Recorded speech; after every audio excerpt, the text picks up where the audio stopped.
আসসালামু আলাইকুম রহমতুল্লাহ।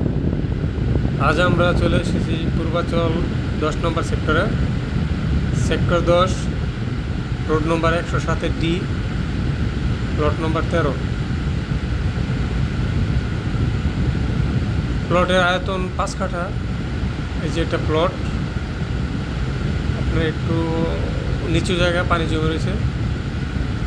প্লটের ঠিক পাশেই আপনার একটা প্লেগ্রাউন্ড, বড় একটা খেলার মাঠের জায়গা রয়েছে। এই যে এটা হচ্ছে খেলার মাঠের জায়গা।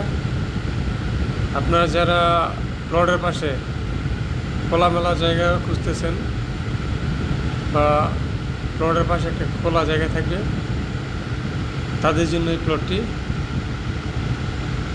প্লটটির লোকেশনও ভালো। 300 ফিটের একবারে কাছে, 300 ফিট থেকে একটা রাস্তা পড়ে। আর আপনারা জানেন যে 10 নম্বর সেক্টরটা 300 ফিটের একবারে কাছে সেক্টর, 300 ফিটের পাশে। আপনারা যারা 10 নম্বর সেক্টরে প্লট খুঁজতেছেন তারা এই প্লটটি